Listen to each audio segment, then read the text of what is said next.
Chosen one, center your spirit right now.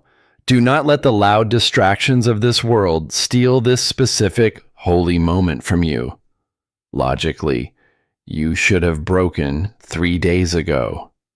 You had every right to turn bitter, to let the darkness win, or to simply walk away from it all. But the fact that you are still standing despite the betrayal that cut deep, despite the heavy silence of heaven, and despite an exhaustion that sleep cannot fix, is a spiritual anomaly. You think God is silent because he is absent. No. He is silent because he is stunned. You did not just pass the test. You confused the enemy, and you captivated the entire throne room of heaven. The waiting room is officially closed. The verdict is in. And God's reaction to your victory is about to change your reality forever. Listen to me closely. This message has been trying to reach your spirit for the last 72 hours. The enemy tried everything to stop you. He tried to distract you with sudden drama, with a wave of fatigue, with noise, and even with technical glitches just to keep your thumb scrolling past this truth. But you broke through. You are here. And I need you to understand that this is not a YouTube video. This is a divine summons.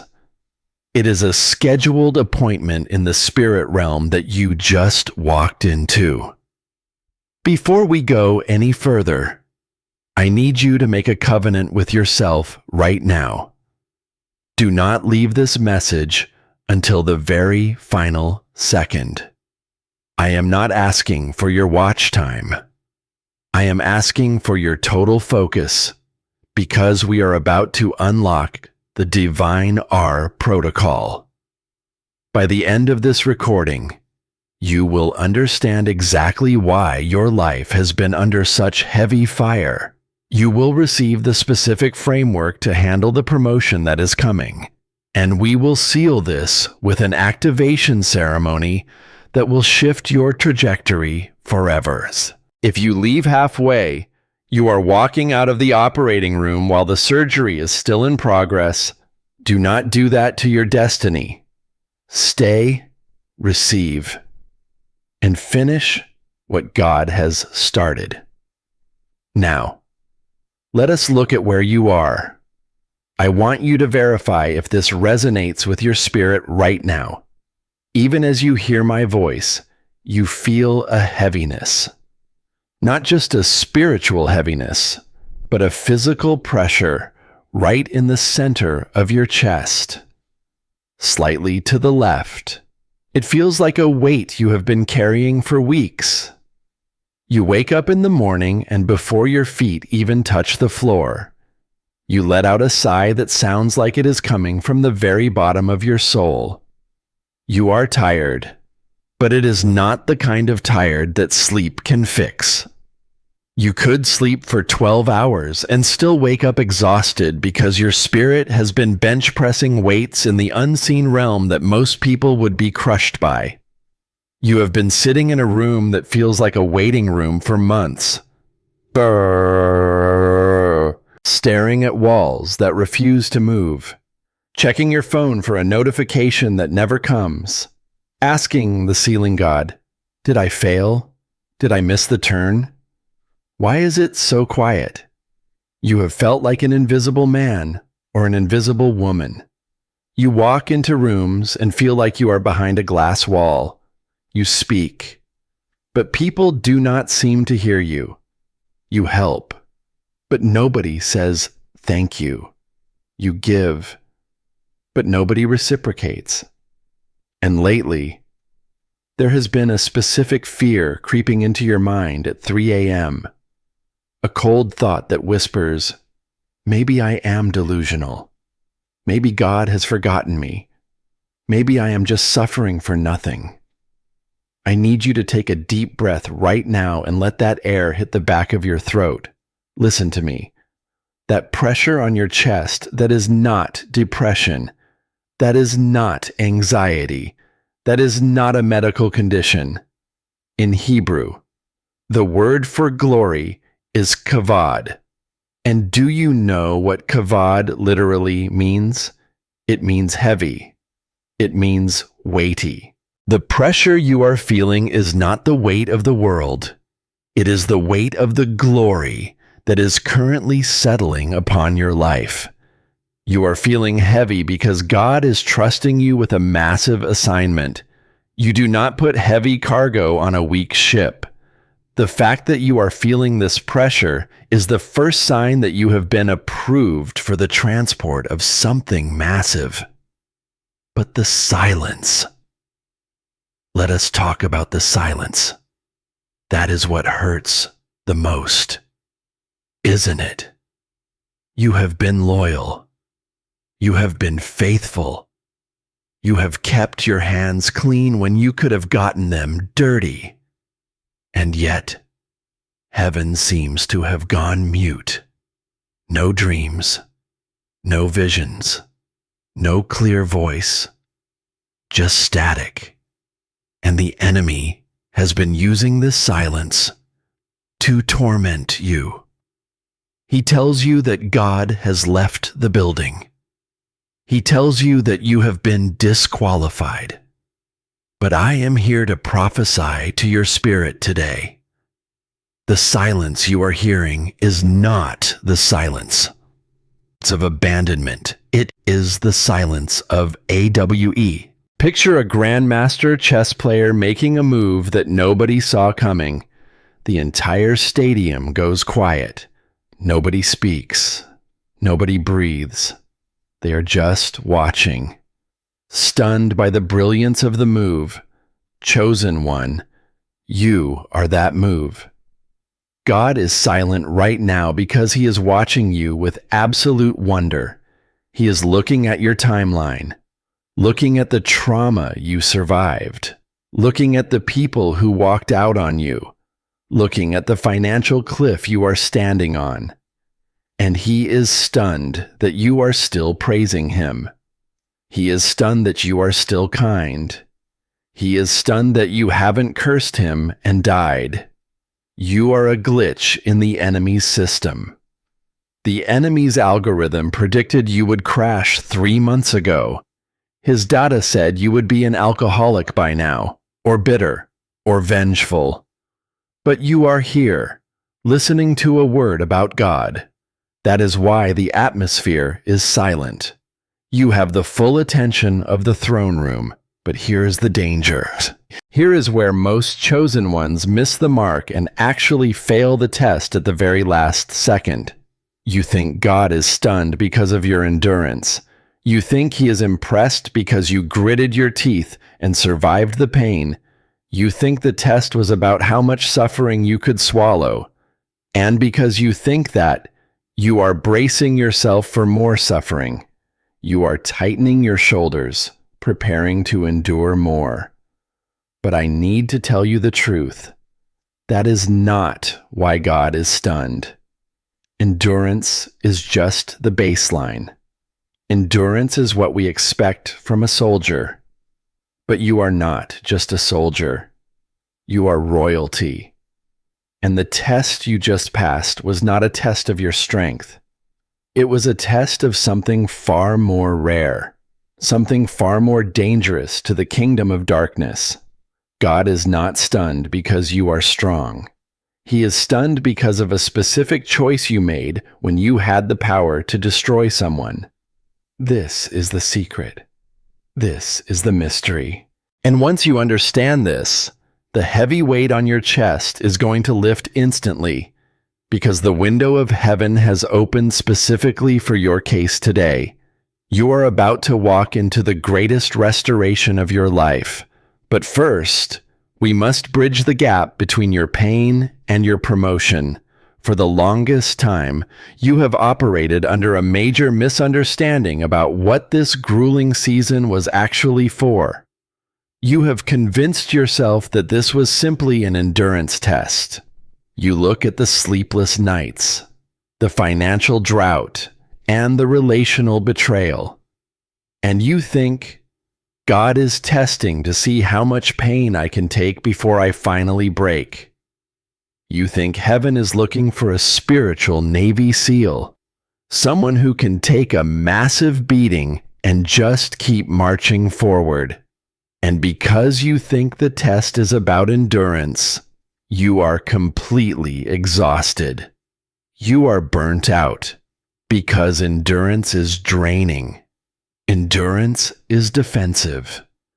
Endurance is just trying not to die. But chosen one, I need you to hear this loud and clear.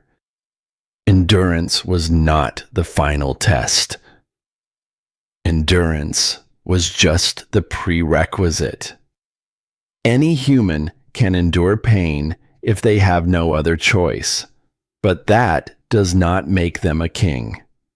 Let us look at the scripture in James 1:12, which says, "Blessed is the one who perseveres under trial, because having stood the test, that person will receive the crown of life."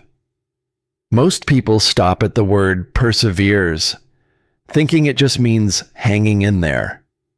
But the Greek word used for stood the test is dokimos. Listen to me. Dokimos does not mean you simply survived the fire. It is a metallurgical term used for gold and silver. It means you went into the fire. You melted down. All the impurities were skimmed off. And what came out was approved. It means you are now genuine. So if endurance was just the fire, what was the actual test? The test was not about how thick your skin is. The test was about how soft your heart remained. The spiritual anomaly that has God stunned right now is not your strength. It is your mercy. Specifically, it is your ability to show mercy when you had the absolute power, the valid reason, and the perfect opportunity to take revenge. Think back to that moment last week. You know the one I am talking about. Your heart was racing, your stomach was in knots, and you were looking at the evidence of what they did to you. The betrayal was clear. The lies were blatant. And a voice in your head, a very loud, very logical, human voice screamed, "Destroy them." It said, "Expose them. Send the screenshot. Ruin their reputation like they ruined yours. You have the ammunition. You have the right. Do it." That is the natural human reaction. That is the law of karma. An eye for an eye. But then, you did something that makes no logical sense. You paused. You felt that heat in your chest. But you did not let it out. You looked at the weapon in your hand, that damaging information, that cutting comeback, and you put it down. You deleted the draft. You walked away from the argument. You chose silence when you could have chosen violence. That specific split-second decision is what stunned God. That is the mercy anomaly. Because endurance is natural, but mercy, when you are bleeding, is supernatural. That is divine DNA activating in a human vessel. When you chose not to strike back, you showed heaven that you can be trusted with power. Because if you cannot stop yourself from destroying an enemy when you are weak, God certainly cannot trust you with the power to destroy nations when you are strong. The test was never about whether you could take a punch. It was about whether you would throw one back. And you passed. You kept your heart soft in a season designed to make it stone hard. But I hear your thoughts spinning right now. You are thinking, but if I show mercy, won't they just do it again? Am I just being a doormat? Actually, it is the ultimate form of power. But to wield it without getting destroyed, you need a strategy. There is an ancient paradox, a specific spiritual maneuver that King David used to turn his greatest enemy into his footstool without ever lifting a sword. It is called the Davidic paradox. And if you want to walk into your promotion tomorrow, you need to understand how this paradox creates a vacuum that God rushes in to fill, shifting the battle from your hands into His. To truly understand the Davidic paradox, I need you to mentally walk with me into a specific, high-stakes moment in history. We are stepping into the book of 1 Samuel, chapter 24. But we are not just reading words on a page. I want you to step directly into the scene. Imagine the smell of damp limestone and the heavy, stale air of the wilderness.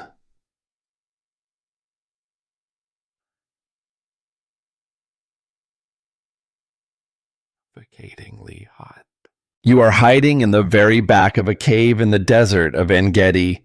Your heart is pounding against your ribs so hard you are terrified the sound will echo off the cavern walls. You are David. You have been anointed by God to be the next king. But right now, you are living like a hunted animal, chased by Saul, the man you served with total loyalty. Suddenly, the sunlight at the mouth of the cave is blocked. A silhouette steps in. It is Saul. The man who wants you dead is now alone and completely vulnerable. He is unaware that you and your men are standing just a few feet away in the shadows. Zoom into this moment. This is the ultimate test. This is not a battle. It is an execution. Your men are whispering urgently in your ear. They are saying, "Look, David, this is the day the Lord spoke of. He has delivered your enemy into your hand. Do it. End the misery. Take the throne now." Listen to their logic. It sounds like prophecy. It sounds like justice. Psst. Killing Saul would solve every single one of your problems in 1 second. No more running, no more hiding. Every logical fiber in your body is screaming, "Strike, now." But David does something that stuns the angels watching from the balcony of heaven. He creeps forward, knife in hand. He gets close enough to hear Saul's breathing. He is close enough to end it all. But instead of slicing Saul's throat, David gently slices the corner of Saul's robe. Why the robe? In that culture, the hem of a robe signified a man's authority and his rank. By cutting the hem, David was sending a clear spiritual signal. I hold your reputation, I hold your authority, and I hold your very life in my hand. I could take it all, but I choose not to. This is the Davidic paradox. The paradox is this. You do not win the throne by killing the king. You win the throne by sparing him. True power is not displayed when you destroy someone who is weaker than you. True power is displayed when you have the absolute ability to destroy them, but you choose to restrain yourself. So how do you apply this to your life tomorrow morning? The Davidic paradox operates on 2 movements, restrain and release. Step 1 is restrain. This is the hardest thing you will ever do. It is having the nuclear codes and choosing not to push the button. In your life, the sword is not a metal blade. The sword is that screenshot you have saved on your phone right now. The sword is the secret you know about that coworker who has been sabotaging you. The sword is the scathing, brilliant email you have drafted in your head. The enemy wants you to use that sword. He wants you to leak the secret. He wants you to post the screenshot because if you do, you might win the argument. But you will lose the anointing. You will lower yourself from a king to a common brawler. Restraint means you look at the evidence that could ruin them, and you keep it in the dark cave. Step 2 is release. After David cut the robe, his conscience bothered him. He walked out and shouted to Saul, "May the Lord judge between you and me, but my hand will not touch you." That is the release.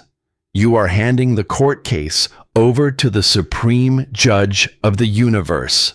You are saying, "God, I am stepping out of the judgment seat so you can sit in it."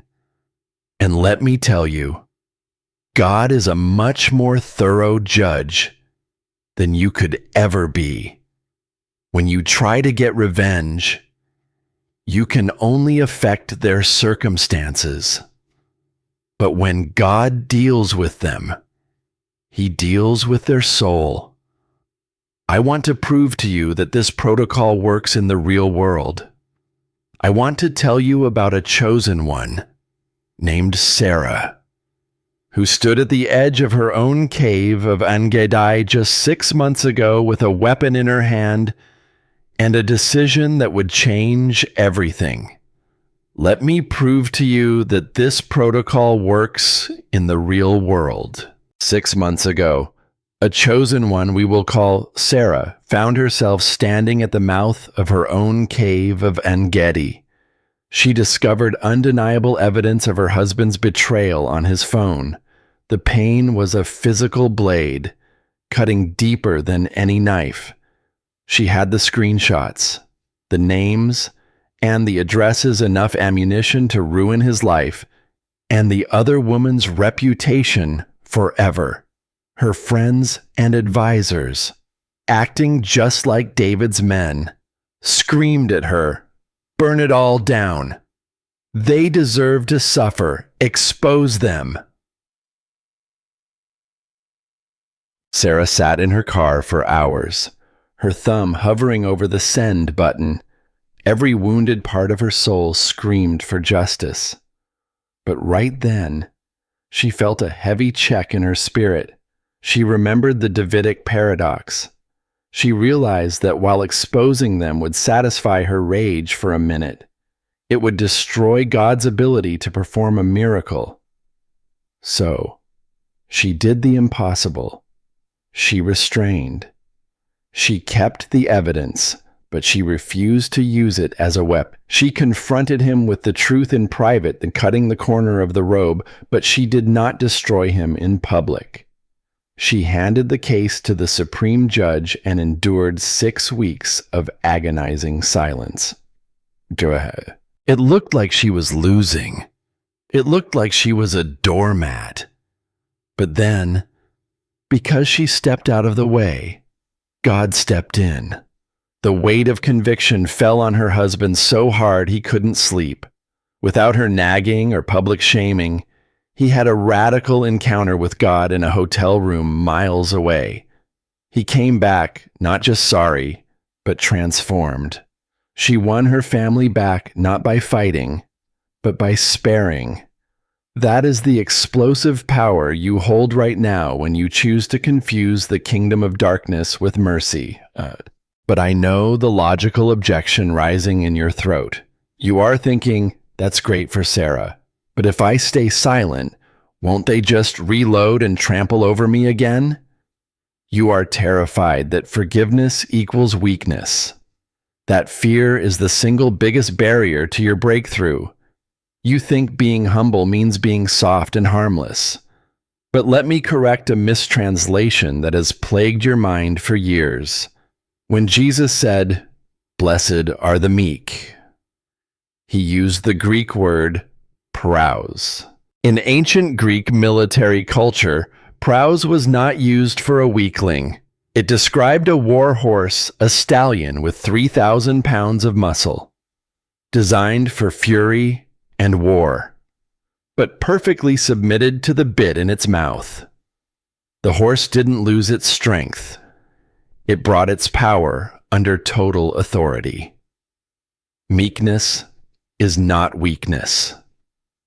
Meekness is dangerous. Power under control. A rabbit cannot show mercy because a rabbit has no power to destroy. Only a lion can show mercy. Only a warrior can show restraint. When you restrain yourself, you aren't saying you are weak. You are saying, I am so powerful and so disciplined by the Spirit of God that I choose not to crush you, even though I have the evidence to do it in 5 minutes. That is not being a doormat. That is being a king. Why are you so obsessed with the opinion of the props on your stage? You've been performing for your enemies, trying to prove your strength to people who are committed to misunderstanding you. Shift your gaze right now. Look past the critics and the betrayers. The auditorium of your life is not empty. It is filled with a cloud of witnesses. David is there, leaning over the railing, shouting, "Look, that is the spirit of a king." Joseph is standing on his feet, cheering because he sees his own DNA in you. And in the center of them all, Jesus is watching you, the one who stayed silent before Pilate. He is your only audience. The only applause that counts is the applause of heaven. When you realize this, the trap snaps open, and you are finally free.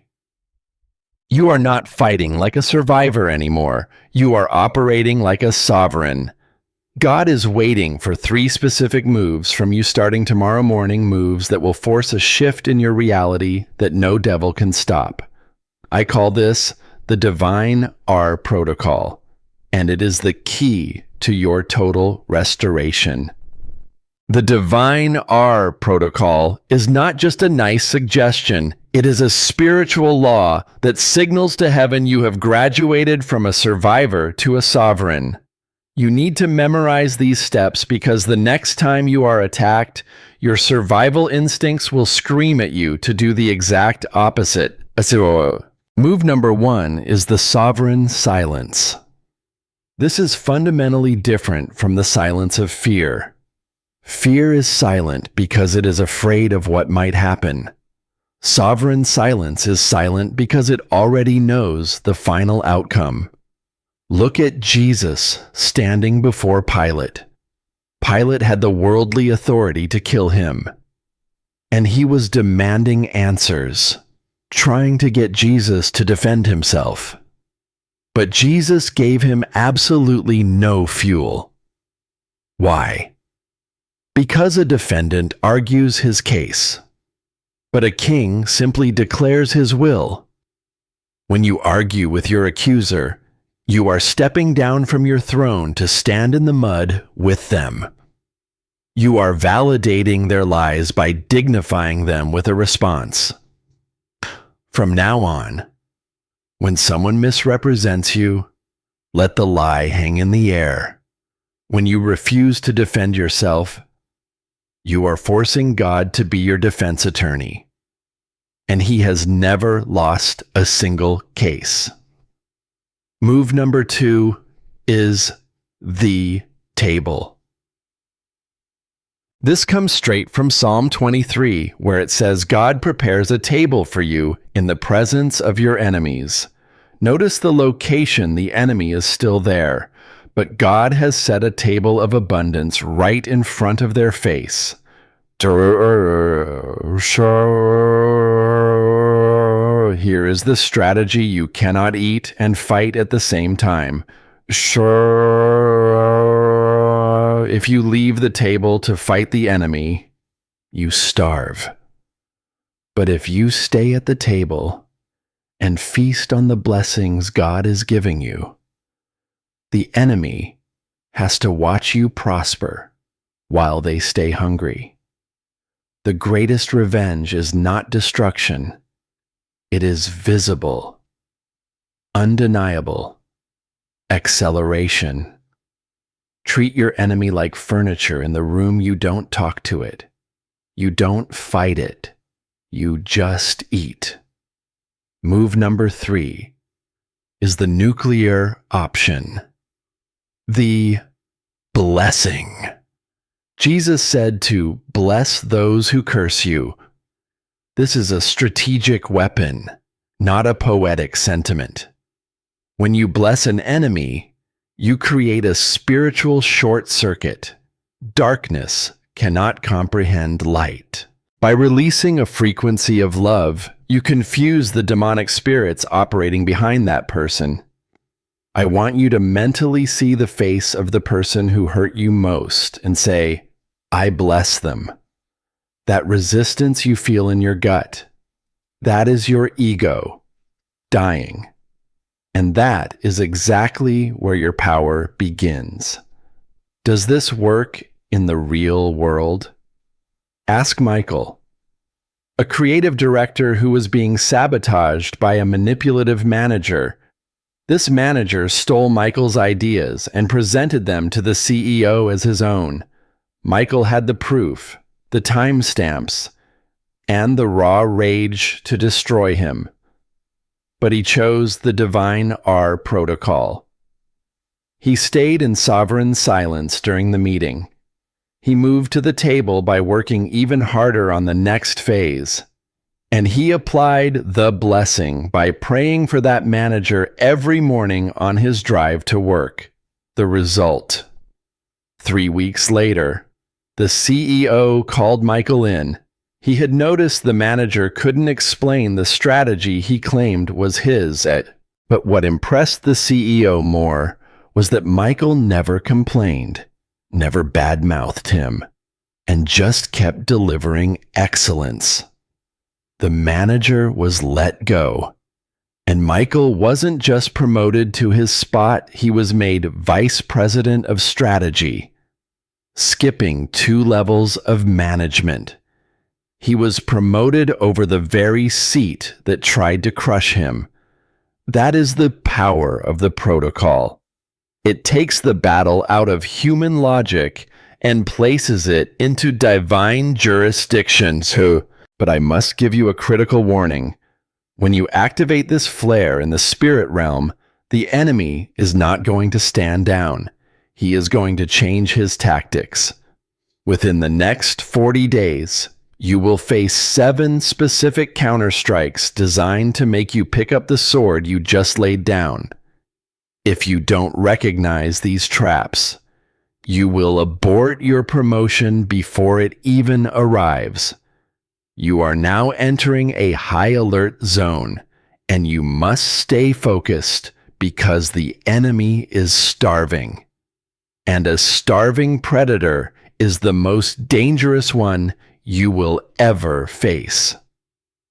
Why does the enemy attack you more intensely when you choose mercy over revenge?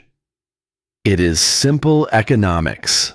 The kingdom of darkness feeds on low vibrational energy strife, bitterness, and offense. When you engage in conflict, you are literally setting a dinner table for demonic spirits. But the moment you choose the divine R protocol, you cut off their food supply. You are starving the enemy out of your environment. And a starving predator is an angry, desperate predator. Not leave quietly. For the next 40 days, you are entering a high alert zone. The enemy will launch strategic counterstrikes designed to trigger your ego and make you pick up the sword you just laid down. The first strike is the victim bait. Within 24 hours, someone you forgave will do something petty, or a stranger will be unnecessarily rude. The enemy is fishing. He wants you to say, "See, they don't deserve my mercy." Do not bite. Recognize the hook and swim past it. The second strike is the gossip trap. You will feel an overwhelming urge to tell your friends how holy you were for forgiving that person. Stop.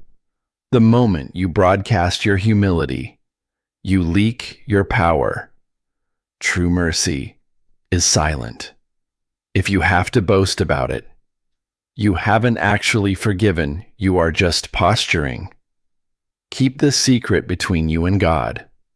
Now, we must prepare the vessel. If God pours the heavy weight of His glory into a vessel cracked by trauma or leaking with bitterness, it will not sustain you, it will crush you. We are doing deep spiritual surgery right now. Visualize your internal man standing up. Your spiritual spine is straight. You are standing at the gates of the Supreme Court of Heaven. I begin the sealing process. I seal your eyes against the illusion of fear. I seal your ears against the frequency of gossip. I seal your mouth, the gate of your authority. Your tongue will no longer be a sword of destruction, but a tree of life. I seal your heart against the spirit of offense. It is becoming Teflon to betrayal, it will slide right off. I issue the decree of Shalom over your life. Shalom means nothing missing, nothing broken, and fully repaid. I speak to the devourer that has been eating your finances, loose your hold. I decree a 7-fold return on every dollar stolen and every promotion blocked. I speak to the locusts that ate your time, the delay is over. What should take 10 years will now happen in 10 months. Chosen one, do you accept the mantle of the Davidic king? Do you promise to rule with mercy? If your answer is yes, then shout it in your spirit now. I am ready. My time is now. Let that confession vibrate through the heavens. It is established. It is done. You are dismissed from the waiting room. You are released into your destiny. The test is graded. The score is perfect. The reward is released. Do not rush away. Sit in this holy silence and let the reality of your victory settle into your bones. You are the chosen one, and God is absolutely stunned by you. The journey of the chosen one is not about surviving the fire, but about emerging purified. The ultimate power is not found in the ability to destroy your enemies, but in the sovereign choice to spare them. When you master your own spirit, you master your world. If you pass the test of mercy and you are ready for your promotion, comment 999 below. If you are still processing or have feedback on how we can improve this journey for you, please comment 0 or share your thoughts. Your perspective matters to us. And do not forget to subscribe to the channel to fuel our mission of empowering the chosen ones. The promotion has begun.